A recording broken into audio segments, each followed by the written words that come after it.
The morning air in Maplewood was crisp, laced with the scent of pine trees that bordered the quiet streets. Evelyn Carter walked at her usual unhurried pace, her canvas tote swinging gently at her side. It was her Saturday ritual, heading to the neighborhood grocery store where she greeted familiar faces and lingered over small conversations with the staff. Maplewood had always been a quiet town, the kind of place where routines felt like clockwork and change rarely disturbed the cadence of life. At 63, Evelyn found comfort in these predictable rhythms. She had spent decades as a teacher, helping shape young minds, before retiring alongside her husband Nathaniel, a decorated Army veteran. Their home, tucked at the edge of town, was a haven of shared memories and quiet joys. Life wasn't extravagant, but it was enough a good life built on mutual respect and hard work. Turning onto Maple Street, Evelyn noticed a police cruiser parked along the curb. It was an unusual sight, but she thought little of it. Officers often patrolled the area, chatting with store owners or simply watching the flow of life.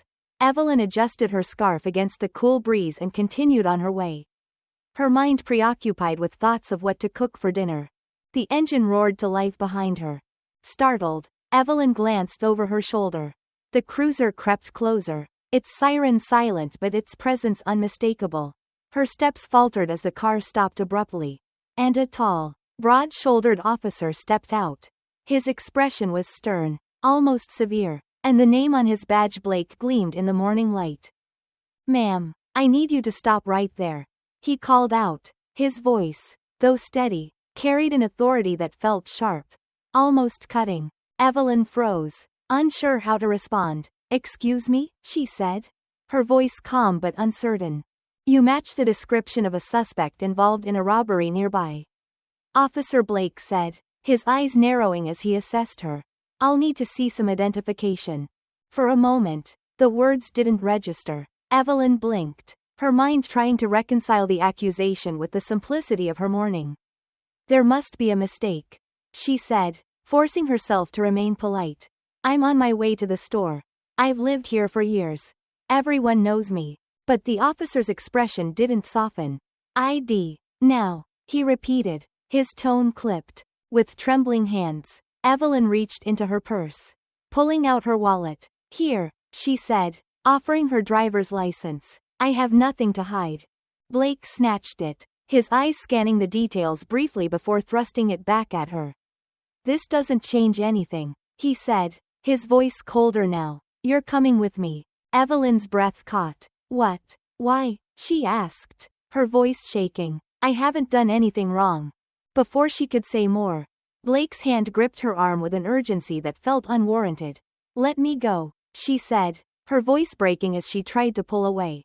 "Please. I'm innocent. You're making a mistake." Blake wasn't listening. With swift efficiency, he twisted her arms behind her back and snapped on the handcuffs. The metal bit into her wrists, and Evelyn winced, her mind racing to make sense of what was happening. She wasn't resisting, but Blake barked, "Stop resisting," as though she were. From across the street, a small crowd had gathered.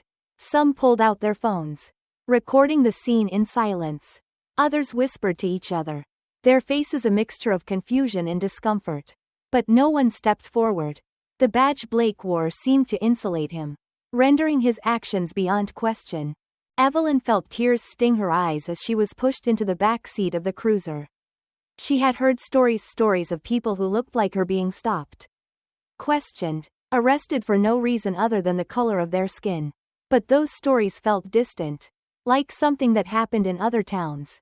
To other people, not here, not to her. The door slammed shut, cutting her off from the world outside.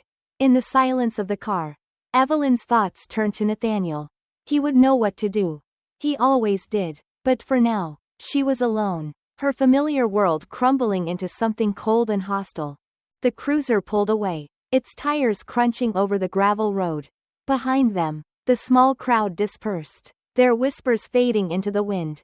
The streets of Maplewood returned to their usual stillness. But for Evelyn, nothing would ever feel the same again. The phone rang once, then twice, before Nathaniel Carter picked up. It was a neighbor, Margaret.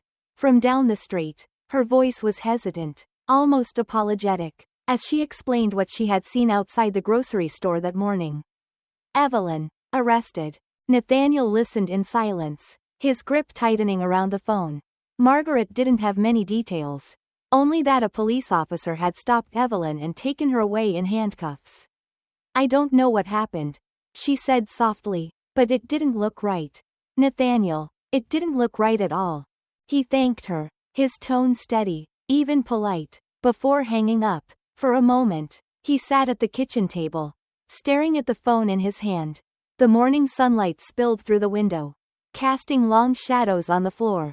But the warmth it brought felt distant, almost irrelevant. Nathaniel had seen injustice before.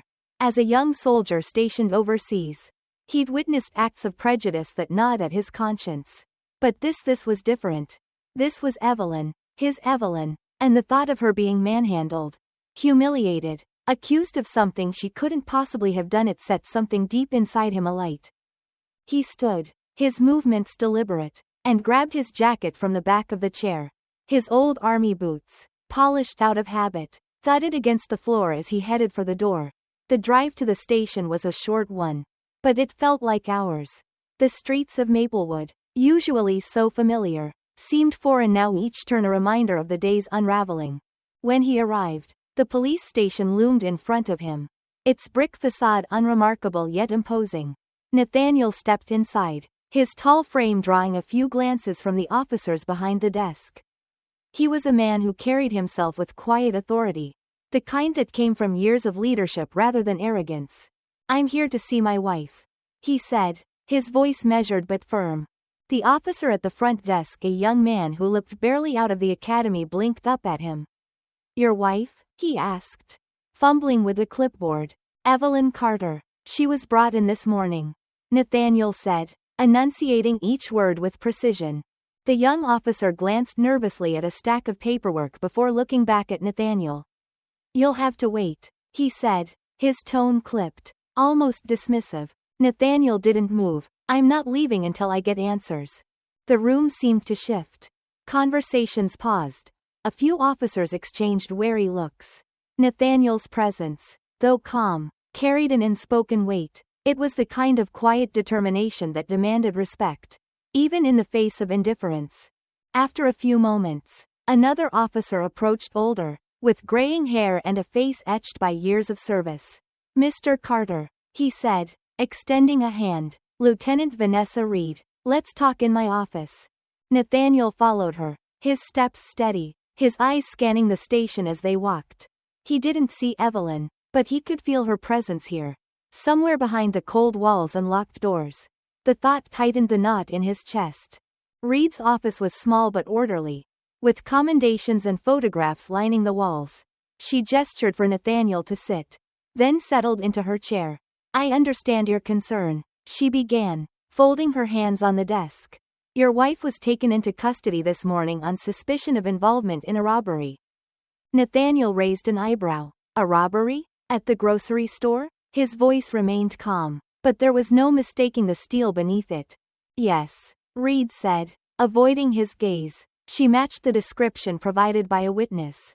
Nathaniel leaned forward slightly, his eyes fixed on hers. And what exactly was that description? Reed hesitated. A middle-aged black woman, wearing a scarf and carrying a tote bag. For a moment, neither of them spoke. The description was so vague, so absurdly generic, that Nathaniel couldn't help but let out a humorless chuckle. You're telling me that's enough to justify arresting my wife? A teacher, a woman who's lived in this town for decades without so much as a parking ticket. Mr. Carter, I understand how this looks, Reed said carefully, but Officer Blake was following protocol. Protocol? Nathaniel interrupted, his voice still low but firm. What protocol involves handcuffing an innocent woman on her way to buy groceries? Reed sighed, leaning back in her chair. We're reviewing the evidence, and if it turns out there's been a mistake, we'll address it. Nathaniel straightened, his expression unyielding. There's no if. You've made a mistake. Now, I want to see my wife. Reed hesitated, then nodded. I'll arrange it. The wait felt interminable. Nathaniel sat in the lobby, his hands resting on his knees, his mind racing. Memories of Evelyn flashed through his thoughts, her laugh, her patience, the way she always stood up for what was right. And now, it was his turn to stand up for her. When they finally allowed him to see her, Evelyn was seated in a cold, gray room, her hands clasped tightly in front of her. She looked tired, her eyes red from tears. But when she saw Nathaniel, her face softened. "Nate," she whispered, her voice trembling. He crossed the room in 2 strides, pulling her into a firm embrace. "I'm here," he murmured, "and I'm going to get you out of this." Evelyn clung to him for a moment before pulling back. "I don't understand what's happening," she said, her voice breaking. "I didn't do anything." "I know," Nathaniel said. His voice was steady, a quiet promise. "We're going to fight this." As he held her gaze, he felt a surge of resolve. This wasn't just about Evelyn. It was about the quiet injustices that lurked beneath the surface of their lives, the kind that too many people ignored, dismissed, or accepted as inevitable. But not him. Not this time. When Nathaniel left the station, the sunlight felt harsher, the air heavier. The world hadn't changed. Not yet. But he had. The fight ahead would be long. And it wouldn't be easy. But for Evelyn, for the truth, he was ready. The next morning, Nathaniel Carter stood by the window, staring at the quiet street outside his home. The world beyond seemed untouched by the turmoil within him, as though the previous day's events had left no mark on Maplewood. The town was waking up to another routine day, mail carriers moving door to door, a jogger passing by with their dog. It all seemed so ordinary. Yet, for Nathaniel, there was nothing ordinary about this morning. Evelyn was home now, released on bail after hours of waiting and paperwork. She sat at the kitchen table behind him, her hands wrapped around a mug of tea. Though her body was still, her silence spoke volumes. Every so often, she would glance up at Nathaniel, her eyes filled with a mix of gratitude and lingering fear. "I'm going to the grocery store," he said finally, breaking the quiet. Evelyn looked up sharply. "Why? You don't need anything." "I need answers," he replied, his voice even. "Someone there must have seen what happened. Maybe there's a camera." Evelyn hesitated, then nodded. She didn't ask to come along. And he didn't offer. They both knew she needed rest. Her ordeal had drained her. And he didn't want her anywhere near that place again, at least not until this nightmare was behind them. Blank. Underscore. Blank. The grocery store was nearly empty when Nathaniel arrived. The morning rush yet to begin. The clerk behind the counter, a young man in his 20s, greeted him with the kind of polite indifference reserved for familiar customers. Nathaniel returned the nod but went straight to the point. "I need to ask you about what happened yesterday," he said, his tone calm but firm. "My wife was arrested just outside this store. Did you see anything?" The clerk blinked, caught off guard. Yeah, I saw some of it," he admitted, fidgeting with the cash register. "The cops were here earlier because of the robbery. They said the suspect might have come through here." "And?" Nathaniel pressed. "Well," the clerk hesitated, avoiding Nathaniel's gaze. "I didn't see much. There was a guy, though, a guy in a hoodie. He ran out before I could really get a look at him." Nathaniel felt a flicker of hope. "A guy," he repeated. "Not a middle-aged woman?" The clerk looked up, confused. "No, definitely not." Nathaniel's jaw tightened. "Do you have cameras in here?" "Yeah," the clerk said. "But the cops already took the footage." "Did they take everything, or just a copy?" "Just a copy, I think." "Good," Nathaniel said, his tone steady but edged with urgency. "I need to see it." The clerk hesitated. "I'm not sure I can." "Please," Nathaniel interrupted. "This is important. My wife was arrested for something she didn't do. If there's footage that can prove it, I need to see it." The young man shifted uncomfortably, then sighed. "Okay, let me talk to my manager. He's not here today, but he'll be in tomorrow morning." Nathaniel nodded, his posture relaxing slightly. "I'll be back." As he turned to leave, the clerk called after him. "I hope she's okay, sir." Nathaniel paused for a moment, then gave a small nod. "Thank you. Blank. Underscore. Blank." That afternoon, Nathaniel made another stop, Marcus Hayes' house. The two men had served together years ago, their bond forged in the crucible of military life. Marcus, a broad-shouldered man with a steady demeanor, opened the door with a curious expression that quickly shifted to concern. "Nate," Marcus said, stepping aside to let him in. "What's going on?" Nathaniel wasted no time explaining. As he spoke, Marcus listened intently, his expression growing darker with each detail. "Man, that's rough," Marcus said when Nathaniel finished. "But I'm not surprised. I've seen this kind of thing too many times." Nathaniel nodded, his lips pressing into a thin line. "I need your help, Marcus. I don't just want to clear Evelyn's name, I want to hold that officer accountable." Marcus leaned back, crossing his arms. "You're talking about going up against the system, Nate. That's no small fight." "I know," Nathaniel said, "but it's a fight worth having." After a moment, Marcus nodded. "All right, whatever you need, I'm with you. Blank. Underscore. Blank." The next morning, Nathaniel returned to the store as promised. The manager, a middle-aged man with glasses and a cautious demeanor, greeted him at the counter. "You're the one asking about the footage?" the manager said. "Yes," Nathaniel replied. "I need to see it." The manager hesitated but eventually led him to a small office in the back. The room smelled faintly of old coffee, and the desk was cluttered with papers and receipts. On one wall, a monitor displayed several angles of the store, frozen on a time-stamped image from the previous day. "Here's what we've got," the manager said, clicking through the footage. Nathaniel leaned in as the video began to play. The store appeared quiet at first, customers browsing, the clerk ringing up purchases. Then, a figure entered the frame. The person was tall, wearing a dark hoodie with the hood pulled tight over their head. They moved quickly, their actions abrupt and purposeful. Nathaniel watched as the figure approached the counter, grabbed something, and bolted toward the exit. It was over in less than a minute. But the evidence was clear. This was no middle-aged woman. This was no Evelyn. The manager paused the video. "You see?" Nathaniel nodded, his expression unreadable. "Can I get a copy?" The manager hesitated, then sighed. "All right, just don't tell anyone where you got it." As the manager prepared the file, Nathaniel stood silently, his mind already turning to the next step. He had the truth in his hands now. But he knew that wasn't enough. The system that had failed Evelyn wouldn't undo its mistakes without a fight. When Nathaniel left the store, the day had grown warmer, the sun climbing higher in the sky. But for him, the weight of what lay ahead felt heavier than ever. This wasn't just about clearing Evelyn's name, it was about confronting something far larger.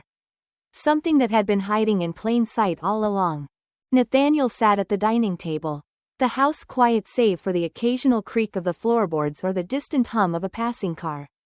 In front of him lay the USB drive containing the security footage from the grocery store. It felt heavier than its small size suggested, a symbol of proof, of truth, of Evelyn's innocence. But he knew it was only the first step. Across the room, Evelyn rested on the couch. Her body reclined but her mind far from at ease. She had been quieter than usual since coming home, the weight of her arrest pressing down on her. Nathaniel could see it in her eyes, in the way she stared out the window as if trying to make sense of a world that had suddenly turned hostile. "I'm meeting with the lawyer today," Nathaniel said, breaking the silence. "Rebecca Harrison. She's sharp, knows how to handle cases like this." Evelyn turned her head slightly, her gaze softening. "Do you think it'll help?" "It's going to help," Nathaniel said, his voice steady. "We have the footage. That officer made a mistake. And it's time someone holds him accountable." Evelyn nodded but said nothing more. Nathaniel understood. For her, the pain was still too raw, too immediate. He would carry the weight of action for both of them. At least for now.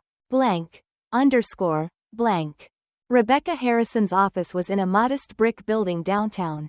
The kind of place that didn't exude flashiness but competence, practical, focused. When Nathaniel walked in, she greeted him with a firm handshake and a direct look that conveyed equal parts confidence and empathy. "Captain Carter," she said, motioning for him to sit. "I've gone over the basics of your wife's case. Now, tell me everything." Nathaniel recounted the events with the same measured tone he used in command briefings. He explained how Evelyn had been arrested on her way to the grocery store. How vague the supposed description of the suspect had been. and how Officer Blake had treated her. When he described the security footage showing the real suspect, a tall figure in a hoodie, Rebecca's eyes narrowed slightly. Her pen pausing on the notepad. "You have this footage with you?" she asked. Nathaniel handed over the USB drive. "It's all here." It's clear Evelyn had nothing to do with the robbery. Rebecca plugged the drive into her laptop. Her expression focused as the video played. Nathaniel watched her eyes move across the screen, catching every detail. When the video ended, she sat back in her chair, her lips pressed into a thoughtful line. "This is good," she said finally. "It's undeniable evidence that your wife was wrongfully arrested. But we're not just dealing with facts here. We're dealing with a system." Nathaniel nodded, his posture rigid. "I've seen systems fail before. I know how hard they are to fight." Rebecca leaned forward slightly, meeting his gaze. "Then you also know that systems don't change unless you force them to. Officer Blake didn't just make a mistake, he acted on bias. We need to make that clear. Not just to the court, but to the public." Nathaniel understood what she meant. The footage might clear Evelyn's name, but it wouldn't address the deeper issue, the unspoken assumptions that had led to her arrest in the first place. That required a different kind of fight. Blank. Blank. The next step was the motion to have Evelyn's charges dismissed. Rebecca filed it that afternoon, attaching the security footage and a detailed statement outlining Officer Blake's misconduct. Nathaniel felt a flicker of hope when she called later to confirm the motion had been accepted. A hearing was scheduled for the following week. But hope was a fragile thing. As the days passed, Nathaniel noticed how Evelyn avoided the phone. How she hesitated before stepping outside even to check the mail. The woman who had once moved through their neighborhood with quiet confidence now seemed unsure of her place in it. One evening, as they sat together in the living room, Evelyn finally spoke about it. "Do you think people believe me?" she asked, her voice barely above a whisper. Nathaniel turned to her, his brow furrowing. "Why would they think otherwise?" She gave a small, sad smile. "Because it's easier not to. It's easier to assume the police wouldn't arrest someone without a reason. Easier to think I must have done something wrong." Nathaniel reached for her hand, his grip firm. "You didn't, and we're going to make sure everyone knows it." Evelyn nodded but didn't reply.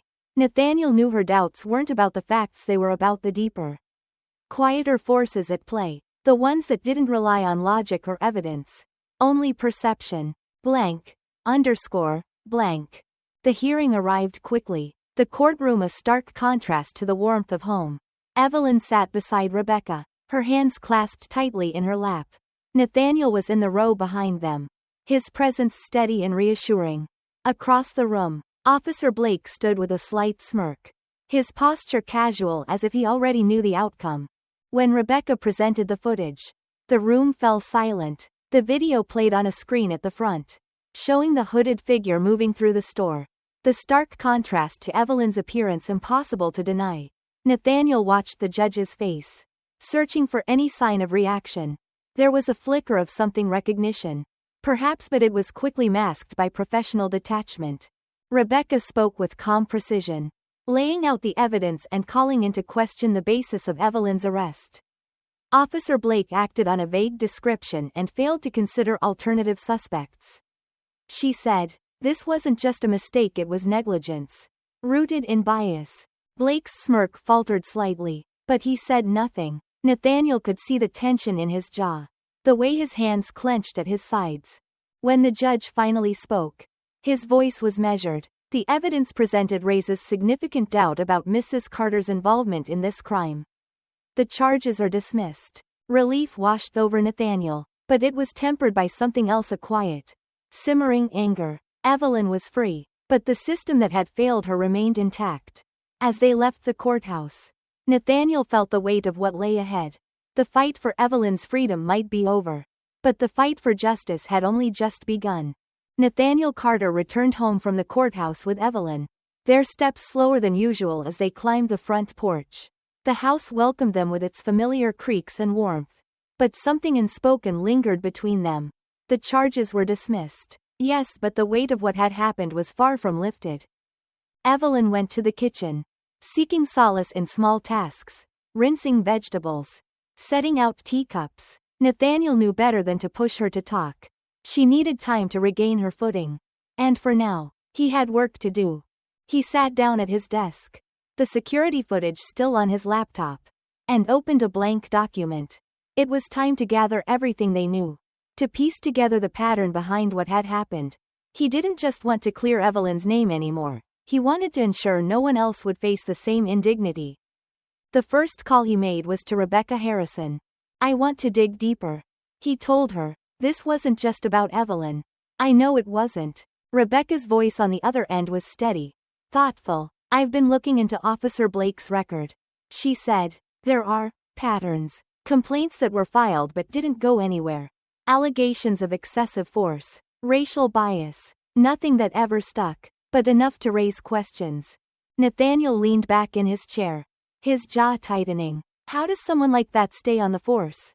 "Systems protect their own," Rebecca replied. "But we have leverage now. Public attention is on this case. And people are starting to ask questions. If we push, we might uncover more." Nathaniel thanked her and hung up. He knew she was right, the system wasn't built to correct itself. Change required persistence. And often, a fight. Blank. That evening, a knock at the door interrupted Nathaniel's thoughts. Standing on the porch was Marcus Hayes, his old military friend.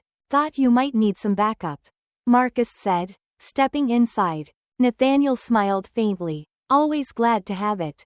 Over coffee at the kitchen table, Nathaniel laid out what he'd learned about Officer Blake. Marcus listened in silence, his expression growing darker with each revelation. "I've seen guys like him before," Marcus said finally. "They think the badge gives them the right to do whatever they want. And they get away with it because no one's willing to call them out." "Well, I'm calling him out," Nathaniel said. "But I need to find people who've dealt with him before. If we can show a pattern, we can make it impossible for them to sweep this under the rug." Marcus nodded. "I'll make some calls. There's bound to be someone who knows more." Blank. Over the next few days, Nathaniel and Rebecca worked tirelessly. Rebecca contacted community organizations, gathering stories from people who had crossed paths with Officer Blake. Some were reluctant to speak, afraid of repercussions, but others stepped forward. One of them was Andrew Bell, a retired officer who had once worked alongside Blake. They met at a quiet diner just outside of town. Bell was a wiry man in his late 60s, his sharp eyes betraying years of observation. "I retired because I couldn't take it anymore," Bell said, stirring his coffee absently. "Blake was always looking for trouble. He'd escalate situations that didn't need escalating. And he had a habit of targeting folks who, well, didn't look like him." "Did you report it?" Nathaniel asked. Bell nodded. "A couple of times. But nothing ever came of it. They'd say they'd look into it, and that was the end of it. After a while, I just kept my head down." Nathaniel's stomach tightened. He had expected as much. But hearing it firsthand stung all the same. "Would you be willing to make a statement?" he asked. Bell hesitated. "I'll think about it," he said finally. "But I'm not sure how much good it'll do. People don't like to believe their town has problems. Whether they believe it or not, they need to hear it," Nathaniel replied. Bell nodded again, his expression thoughtful. "You're right. I'll do it. Blank. Meanwhile, Rebecca uncovered another lead. A young man named Jordan Reed who had been stopped by Blake during a routine traffic stop a year earlier. The stop had quickly escalated, and Jordan had been arrested on charges that were later dropped. Jordan was hesitant at first when Rebecca reached out, his voice cautious on the phone. But when he met Nathaniel and Rebecca in person, his wariness softened. "I've been waiting for someone to stand up to him," Jordan admitted. "What happened to your wife? What happened to me? It's not right. And it keeps happening because no one says anything." His statement added another layer to the case, one that Rebecca knew would resonate. "If we can show that this isn't an isolated incident," she told Nathaniel later, "we can push for a larger investigation. This isn't just about Officer Blake anymore, it's about the culture that allows officers like him to thrive." At home, Evelyn was beginning to find her voice again. One evening, as Nathaniel sat at the kitchen table reviewing notes, She joined him. What are you working on? She asked. Statements. He replied. People who've dealt with Blake. Rebecca thinks we're building a strong case. Evelyn hesitated, then pulled out a chair. Do you think it'll make a difference? Nathaniel met her gaze. It already has. People are paying attention now. And once we're done, they won't be able to look away. Evelyn nodded slowly, her eyes glinting with a determination that Nathaniel recognized. She wasn't fully healed, not yet, but she was finding her strength again. And together, they would see this fight through to the end. The morning light filtered through the curtains, bathing the living room in a soft, golden glow. Nathaniel Carter sat on the edge of the couch, a stack of notes in one hand and his phone in the other. He had been up since dawn, reaching out to people who had come forward after hearing Evelyn's story. The number of calls was growing, each one adding to the mosaic of accounts about Officer Blake. Some were hesitant, their voices quivering with fear of retaliation. Others spoke with quiet resolve, tired of being ignored. Across the room, Evelyn sat by the window, her knitting needles clicking softly. It was her way of staying grounded, of reclaiming some sense of normalcy. Nathaniel admired her resilience. Despite everything, she remained composed, determined not to let the ordeal define her. Yet, he could see the shadow it had cast over her, a shadow he was determined to lift. A knock at the door broke the quiet rhythm of the morning. Nathaniel opened it to find Rebecca Harrison standing on the porch, a leather briefcase in one hand and a clipboard in the other. Her expression was serious, as always, but there was a flicker of something else. Progress. I've got news, she said, stepping inside. Nathaniel offered her a seat and poured her a cup of coffee. Evelyn joined them at the table, her movements careful but curious. We've gathered enough statements to submit a formal request for an investigation into Officer Blake. Rebecca began. Internal Affairs is already under pressure from the media attention, and these new testimonies add significant weight to the case. Evelyn looked up from her cup. Do you think they'll act on it? Rebecca nodded. They'll have to. There's a pattern here that's impossible to ignore: excessive force, racial profiling, wrongful arrests. But it's going to take time. These things always do. Nathaniel leaned back, his expression thoughtful. Time we can't afford. Every day this drags on. Blake is out there, wearing that badge. What if someone else has to go through what Evelyn did? Rebecca sighed. I know it's frustrating, but we're making progress. And the community is behind you. That's a powerful force. Blank. Blank. Later that week, Nathaniel attended a community meeting organized by local activists. The small town hall was packed, the air buzzing with quiet determination. People of all ages and backgrounds filled the folding chairs, their faces a mix of anger and hope. At the front of the room, a young organizer named Malik stood behind a podium. His voice was calm but firm as he introduced Nathaniel to the crowd. This is Captain Nathaniel Carter, Malik said. He's here to share his story and to remind us all why this fight matters. Nathaniel approached the podium, his movements deliberate. He wasn't used to speaking in front of crowds like this, but his years of military service had taught him the power of conviction. He began simply, recounting what had happened to Evelyn. His voice was steady, measured, as he described the fear in her eyes when she was arrested. The frustration of fighting a system designed to protect its own. It's not just about Evelyn, he said, his voice carrying across the room. It's about everyone who's been treated as less than because of the color of their skin. It's about the quiet indignities that pile up until they can't be ignored anymore. And it's about making sure this doesn't happen to anyone else. The room was silent for a moment, then erupted in applause. Nathaniel stepped down, feeling both relief and a renewed sense of purpose. The people in this room understood the fight ahead, and they were ready to stand beside him. Blank. The media attention surrounding the case continued to grow. Local news stations picked up the story, and social media amplified it further.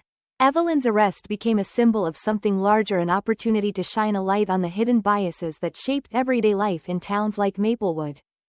Evelyn, initially hesitant about speaking publicly, agreed to an interview with a local reporter. Nathaniel sat beside her as the camera rolled, his hand resting gently on hers. Her voice was calm but firm as she recounted her experience. emphasizing not just her own story but the broader issues it revealed. "I never thought this could happen to me," Evelyn said. "I've always believed in fairness, in justice. But this experience has shown me how fragile those things can be. If sharing my story can help someone else, then it's worth it." The interview aired that evening, drawing an outpouring of support. Messages flooded in from neighbors, strangers, even former students of Evelyn's who remembered her as a kind and patient teacher. Nathaniel watched as she read through the messages, a small smile breaking through her usual reserve. It was a reminder that they were not alone in this fight.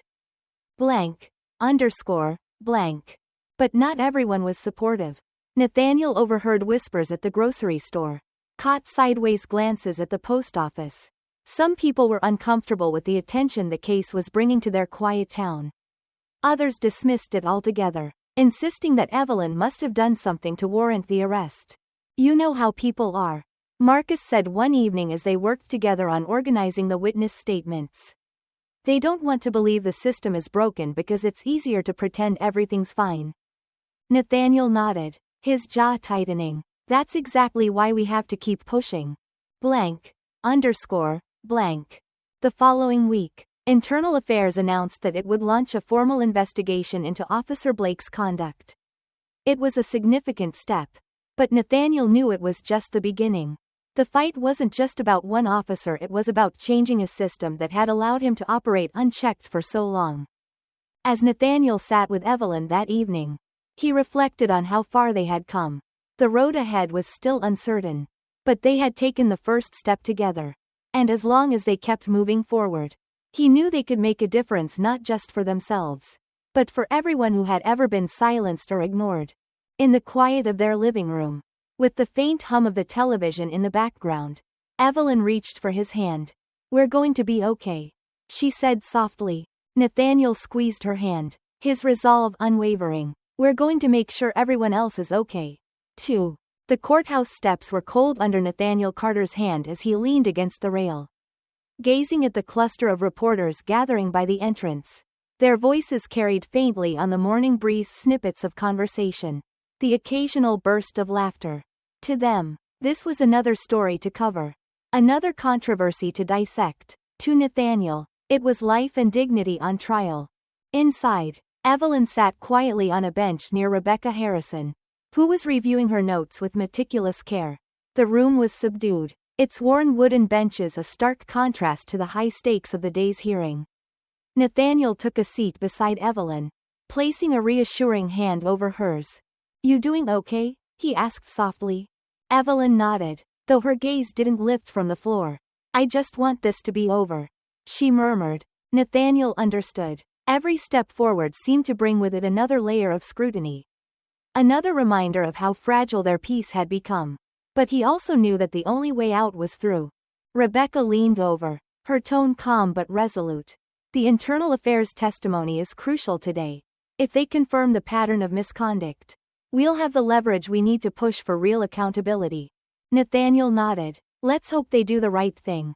The room began to fill as court officials, journalists, and members of the community took their seats. Among them was Officer Blake, seated beside his attorney. His demeanor was as unshaken as ever, his posture rigid and self-assured. Nathaniel felt his chest tighten, but he forced himself to remain calm. This wasn't about anger, it was about justice. The hearing began with a review of the evidence gathered against Blake, statements from former colleagues, accounts of excessive force, and the security footage that had cleared Evelyn of any wrongdoing. The final piece was the report from Internal Affairs, detailing a troubling history of unaddressed complaints against Blake. Rebecca presented the evidence with her characteristic poise, her voice steady as she outlined the systemic failures that had allowed Blake to remain on the force. She didn't shy away from the uncomfortable truth that Evelyn's arrest wasn't an isolated incident, but a symptom of a deeper problem. When it was Blake's turn to speak, his lawyer framed his actions as the result of misjudgment, rather than bias. It was a predictable defense, one that sought to downplay the implications of his behavior. Nathaniel listened with a quiet intensity, his expression unreadable. He could feel the tension in the room, The unspoken divide between those who wanted to believe in the system and those who had experienced its failures firsthand. Blank. Underscore. Blank. During a recess, Nathaniel stepped outside to clear his head. The air was brisk, the sky overcast, as if the world itself were holding its breath. He leaned against a stone pillar, watching as a small group of protesters gathered across the street. Their signs bore messages of support for Evelyn, their voices a steady hum of determination. One of the protesters approached him hesitantly. A middle-aged woman with kind eyes. "Mr. Carter?" she asked. Nathaniel turned to her, nodding. "That's me. I just wanted to say thank you," she said, "for standing up, for not letting this go. It means a lot to so many of us." Nathaniel offered a small, grateful smile. "It's not just for us. It's for everyone who's been through something like this." The woman nodded, her expression earnest. "That's why we're here, to make sure they know we're watching." Her words stayed with him as he returned to the courtroom. A quiet reminder of the power of collective action. Blank. Underscore. Blank. When the hearing resumed, the atmosphere had shifted. The judge's questions grew more pointed, his tone more skeptical as Blake's attorney struggled to address the inconsistencies in his defense. The internal affairs representative, a no-nonsense woman with a sharp gaze, delivered her findings with unflinching honesty. "Our investigation revealed a consistent pattern of misconduct," she said. "Officer Blake's record includes multiple complaints of racial bias, excessive force, and wrongful arrests. While these complaints were previously dismissed or unresolved, the evidence we've reviewed leaves little doubt that his actions reflect a disregard for departmental policies and the rights of the individuals he serves." A murmur rippled through the room. For the first time, Nathaniel saw a flicker of unease cross Blake's face. It was a small victory, but a significant one. Blank. Underscore. Blank. By the end of the day, the judge announced that the court would recommend disciplinary action against Blake and a broader review of departmental practices. While it wasn't the sweeping victory Nathaniel had hoped for, it was a step in the right direction, a crack in the armor of a system that had long resisted accountability. As they left the courthouse, Evelyn leaned into Nathaniel, her voice barely above a whisper. "Do you think it'll make a difference?" Nathaniel paused, looking out at the gathering of supporters and reporters on the steps below. "It's a start," he said, "and sometimes that's enough to push for more." Evelyn nodded, her grip on his arm tightening. For the first time in weeks, Nathaniel saw a hint of hope in her eyes. It was a fragile thing, but like all fragile things, it had the potential to grow. The days following the court's decision were quiet. For the first time in what felt like an eternity, Nathaniel and Evelyn Carter found themselves with nothing urgent to attend to. The whirlwind of hearings, interviews, and legal preparation had subsided, leaving a stillness that felt unfamiliar but welcome.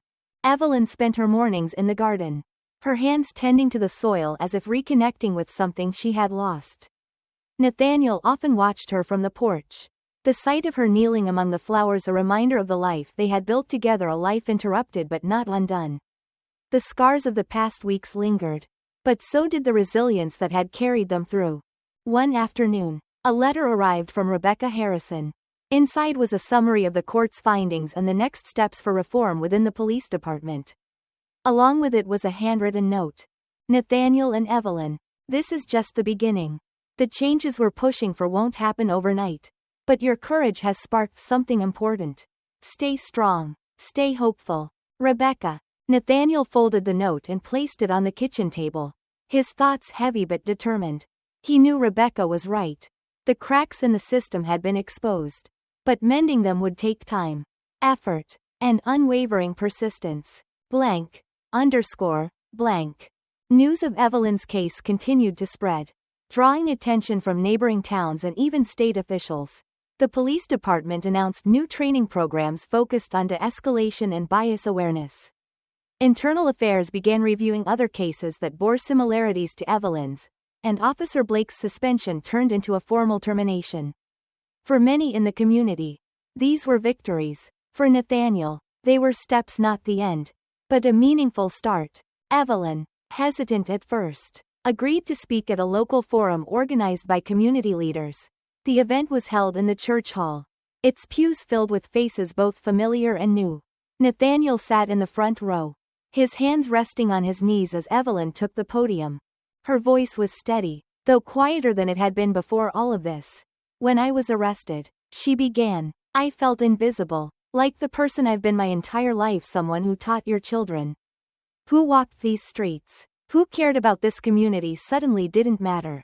She paused, her gaze sweeping across the room. But what I've realized is that invisibility isn't just about how others see you. It's about whether you choose to be seen. And today, I'm choosing to stand here, to speak, to make sure that what happened to me doesn't happen to someone else. The applause was quiet at first, then grew, filling the room with a warmth that brought a faint smile to Evelyn's face.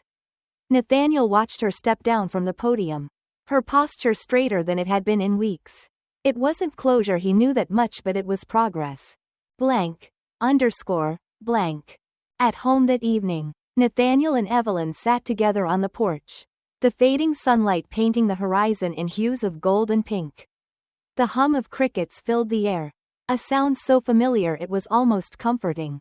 You were amazing today, Nathaniel said, his voice soft. Evelyn looked at him, her expression thoughtful. I wasn't sure I'd have the strength. You've always had it, he replied. Sometimes we just need a reason to use it. She smiled faintly, leaning her head against his shoulder. For a while, they sat in silence, the weight of recent events gradually giving way to a sense of peace. Blank. In the weeks that followed, the Carters' lives began to settle back into a rhythm. Nathaniel resumed his volunteer work with local veterans, while Evelyn returned to her book club and community garden. Their days felt normal again, but neither of them was unchanged. One evening, as they sat at the dining table reviewing the latest updates from Rebecca, Nathaniel looked at Evelyn and said, "Do you think it's enough?" She tilted her head, considering the question. "It's a start," she said, "but it's not just about what we've done, it's about what others will do because of it." Nathaniel nodded, his lips pressing into a thin line. "You're right. We've done our part. Now it's up to the rest of them." As the evening wore on, the couple lingered at the table, their conversation meandering between the past and the future. They spoke of the small victories they had achieved, the people they had met along the way, and the work that still needed to be done. And though the road ahead remained uncertain, one thing was clear: they had faced the storm and emerged together, stronger than before. For Nathaniel and Evelyn Carter, the horizon was no longer shadowed by doubt, it was lit by the quiet promise of a better tomorrow.